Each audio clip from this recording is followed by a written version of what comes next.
Well, Thanksgiving this year was what you would call a disaster. I see this little kid walk through the front door. Okay, 2 years old. I was like, well, who invited some off cousin, like a third distant cousin that we've never seen? Or maybe, since this is my parents' house, it's a neighbor kid that I never knew or something. Oh no. I could only imagine what it was that day. It was, how do I phrase this? My wife's kid. Not my kid. Wasn't my baby. Doesn't have my DNA. Oh no. Thanksgiving is the time that I learned that my wife is a dirty cheater. She apparently has been living an alternate life with some lover, and they have a baby. Oh, and that baby runs in the front door and starts saying, "Mama." Here's the part that just makes me so mad. I've always wanted a kid. She's told me multiple times that she can't have a baby. She doesn't want a baby even if she could, but she was a dirty liar. You know what's crazy? When she went away for 9 months on that business trip, I thought it was really for business. It was to hide her pregnancy. And you know what? I don't really know what I'm gonna do.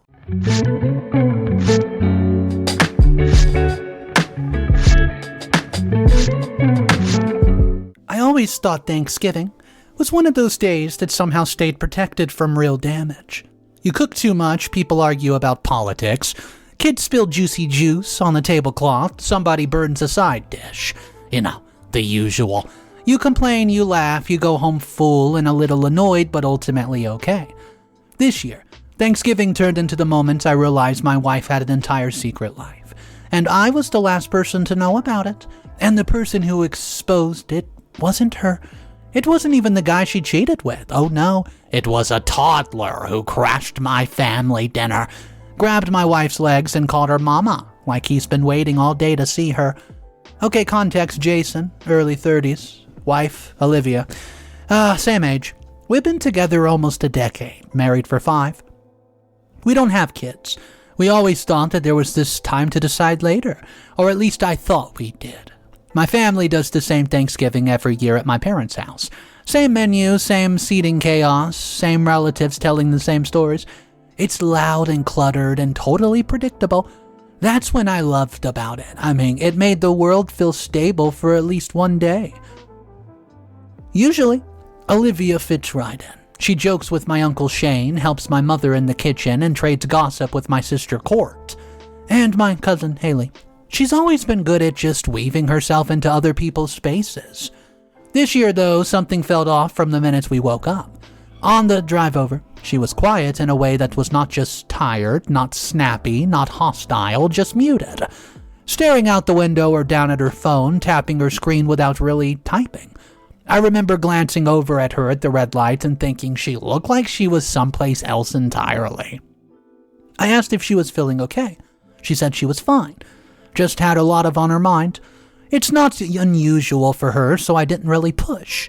She had been a little distant for a few weeks, nothing big, more like she checked out of conversations quicker, forgot small things she normally would not, so I chalked it up to burnout or seasonal stuff.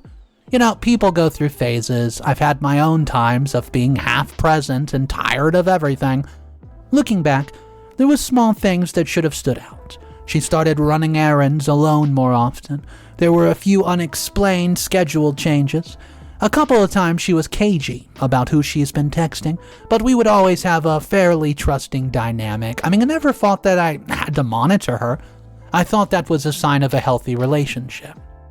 Well, when we got to my parents' place, the usual chaos was in full swing. My mother in an apron, already flushed from the heat of the kitchen. Shane loudly narrating a football game from the living room. Haley trying to keep her kids from jumping off furniture. The whole house smelled like turkey, butter, and sugar. Olivia walks in, saying hello, but there was a stiffness in her posture I couldn't quite name. She hugged my mother, smiled and joked a bit, but it was like she was reading from an old script she didn't fully remember. She kept asking me who exactly was coming, not in a casual who's all going to be their way. She wanted specifics, which cousins were bringing partners, which relatives were bringing kids, how many kids, what ages, whether anybody was bringing a baby or a toddler. I didn't think much of it, I answered her. I told her who had RSVP'd, who always shows up late, who might bring their kids this year, and she nodded like she was noting every detail. She drifted in and out of the kitchen. I watched her from the doorway at one point while she pretended to help with the veggies. Her hands moved, but her eyes were elsewhere. Twice I saw her slip her phone out of her pocket and look at it, then shove it back like she's been caught. Courtney pulled me aside at one point and asked if everyone was okay between us. I remember actually feeling a little offended. I told her, we were fine. She gave me that look siblings give when they don't believe you but also don't want to push. I brushed it off and told myself I was being oversensitive. Olivia went out to the back porch for air 3 different times before dinner. Each time she stayed out there a little longer. When she came back in, there was a thin, brittle quality to her composure, like she was holding herself together by force. At one point, I followed her out there. She was gripping the porch railing, staring at nothing, so I asked if she was overwhelmed. She said the house was just stuffy, and she needed a minute. I believed her. I had no reason not to. What really should have tipped me off was how she reacted to the doorbell.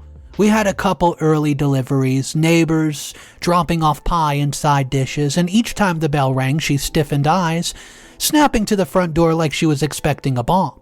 Then she would exhale when it was just somebody with a casserole dish.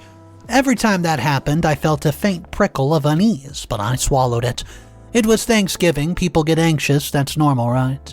When it was finally time to sit down, Olivia took a seat at the far end of the table, closer to my cousins and uncle than to me. It was weird.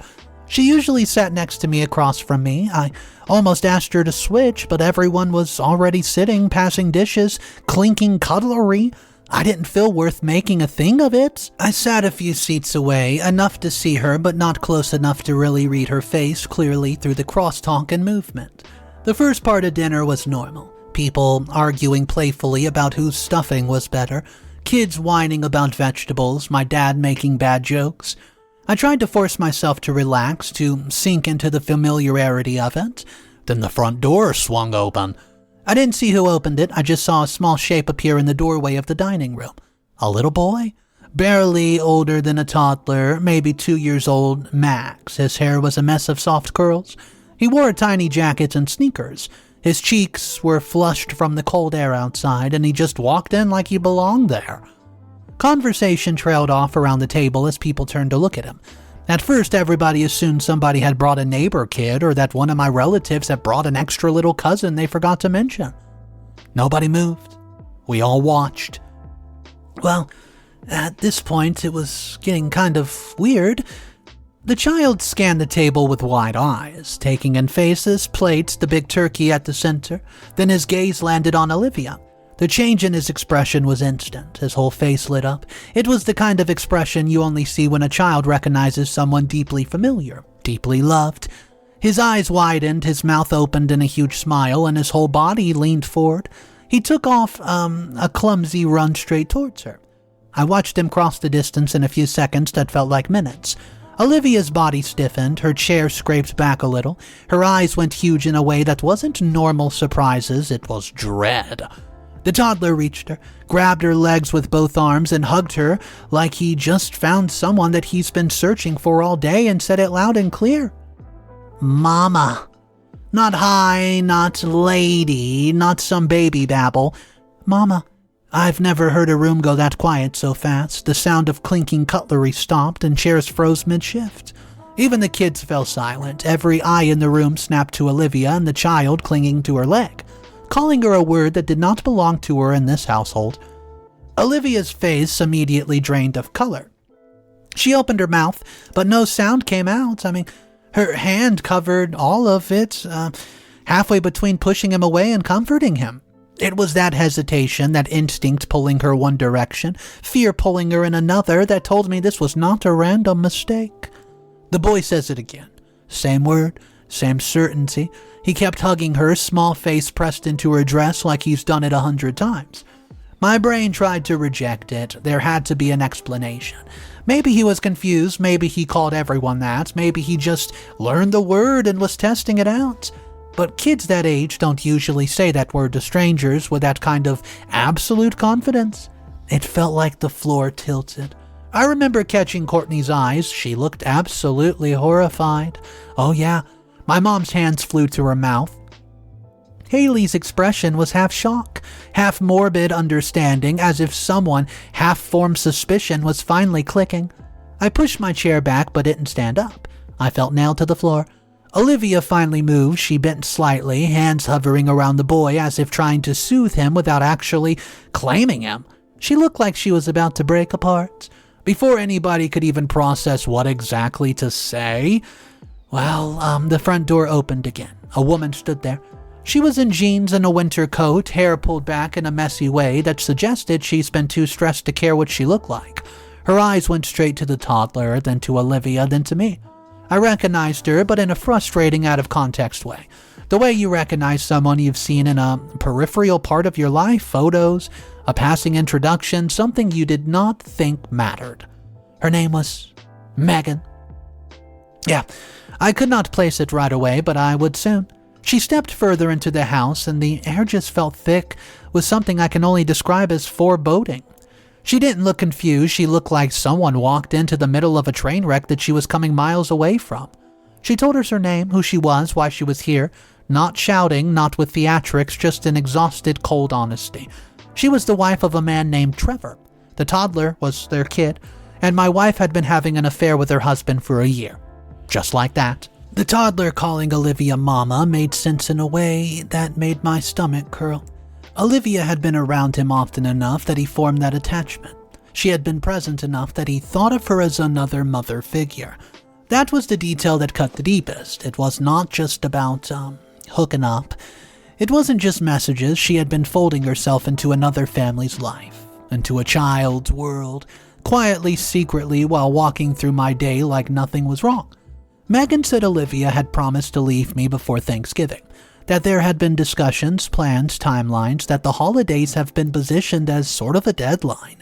Either she would end things with me, cleanly by then, or the truth would come out another way. Olivia started sobbing, full body shaking, saying she didn't want to happen like this. Those words stuck in my head and replayed later. Not that it shouldn't have happened, just not like this, not here, not in front of everyone. The toddler clung tighter as she shook.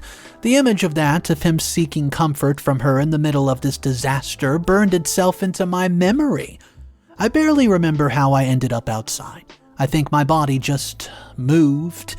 1 second I was at the table, everybody loud and blurry, and the next I was on the front porch, cold, air hitting my face and my hand shaking. I realized later that Trevor had been in a car parked out front. Megan said that he was too ashamed to come in. He apparently sat there while his wife carried their child into another man's family, Thanksgiving, to expose the affair. I tried to breathe. I tried to think. Nothing worked. My brain felt like it was blocking itself from processing all of it at once. From the porch, I could hear pieces of what was happening inside. Raised voices, my mother asking questions, Courtney demanding answers, Olivia crying so hard that I could hear it muffled through the walls, the toddler crying too. Time did not feel real for a while. I don't know how long I stood there. Eventually I went back inside because I could not stand the idea of decisions being made in that house without me. When I re-entered the dining room, everyone looked at me. Olivia especially. Her eyes were swollen and red, and she tried to move toward me, like she wanted to reach for my hands. The toddler had been moved away at that point, more for his sake than ours. He was in another room with Haley's kids. Megan looked drained, like she burnt through every emotion that she had. My parents looked older than they had that morning, and Courtney had that protective look siblings get when they're ready to go to war for you. Olivia started to speak, and I felt a physical recoil inside myself. I didn't want to hear anything from her in that moment. Not explanations, not apologies, nothing. All I could see in my mind was her holding another man's child, being called a word that she never wanted to be for me. I didn't yell, I didn't throw anything, I didn't even say much. I just told her I didn't know who she was anymore. It felt like I meant it on a level deeper than anger, like the person I thought I married had never really existed at all. Then I left, again, but this time it felt more final. I got into my car, hands shaking so hard I had to sit down with the engine off for a long time. The sounds of Thanksgiving, laughing, clinking of the glasses, small talk, all felt like they belonged to some other universe I could not access anymore. I didn't go home with her that night. I still haven't. So yeah, that's how my Thanksgiving went. Update number 1. It's been a while since Thanksgiving. Hey guys, it's been a while. The first night I ended up at my brother-in-law Mark's place. He handed me a blanket and a beer and didn't ask questions. I think he knew anything he said would bounce right off me, so I slept on his couch with my shoes still on, waking up every hour feeling like I'd forgotten something important, then remembering exactly what it was. My phone was a minefield when I finally turned it back on. There was messages from Olivia, long desperate paragraphs, apologies, explanation, pleas for me to talk to her. She admitted everything, but it was all wrapped in a vague language. She said that she never meant to hurt me. She said she didn't plan any of this. She said that she fell into a situation she didn't know how to leave. The problem is, you don't accidentally become a second mother figure to someone else's kid. You don't accidentally repeatedly show up, and you don't accidentally let a toddler call you mama without correcting it or creating distance. I could not respond. Everything she wrote felt like it was missing the one thing I needed from her. A genuine acknowledgement of the depth of the betrayal, not just that she got caught. So Megan also texted me. She apologized for the way it all went down, even though it was not exactly her fault and, well, it surfaced on that specific day. She said she snapped because Olivia had promised to leave me before Thanksgiving and then kept stalling, leaving Megan stuck in a limbo where her husband and my wife were emotionally tangled while both of them pretended their spouses would just quietly step aside eventually. I learned from her that Olivia's been around their child a lot. Enough that he would cry when she left, enough that he associated her with comfort, and enough that he would run to her unprompted in a stranger's house full of strangers he didn't know and see only her in the crowd. Oh man, that detail destroyed me all over again. Well, the affair, it wasn't some kind of texting flirt, it was a one-time mess-up. It was long-term, ongoing emotional and physical involvement. Oh yeah, it was not just one time. It involved routine, shared time, moments Olivia never told me about, whole afternoons and evenings and parts of the weekend where I thought she was somewhere neutral and she was instead folding herself into another life. My parents called me several times. My mother wanted to know what I needed, and my dad wanted to know if there was anything that he could, quote, do about it, which there isn't. You can't punch your way out of something like this. You can't fix it with a big gesture. It's rot. It's decay. That's been happening quietly for a long time, and you're just now seeing the mold on the surface. The family group chat turned into a mess of half information and speculation. Some relatives expressed outrage at Trevor. Some wanted Olivia completely cut off. Well, Courtney came over to Mark's place to see me. She told me Olivia had refused to leave my parents' house for a while that night. She asked to talk to me and would not accept that I'd already left. Eventually, my parents had to tell her that she needs to go. Apparently, she went back to our place alone. I haven't been there yet. The idea of walking into that house we share makes my body tense. I found out that Trevor never stepped foot inside my parents' house that night. He stayed in the car like a ghost haunting the driveway. I don't know what kind of man waits in a car while his wife drags his child into another man's disaster to expose the truth he created, but that's the kind he is. I thought about reaching out to him. I imagined calling him, meeting somewhere, saying all the things bubbling inside me. I imagine demanding explanations he probably doesn't even have for himself. I imagined yelling until I had nothing left. But every time I pictured his face, the energy just evaporated. Why give him that much? He already took enough from me. The only thing I keep circling back to is that Thanksgiving used to be my favorite holiday. That's done.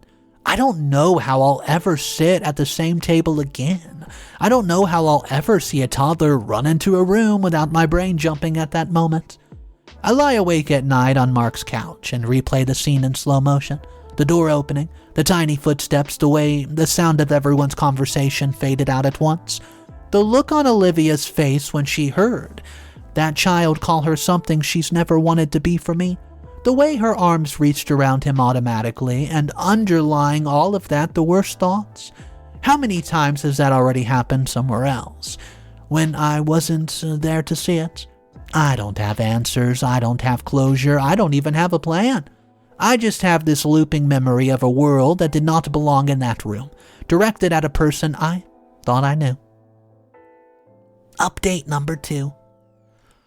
Yeah, this is a weird time to update, but hey, I still have not gone back home.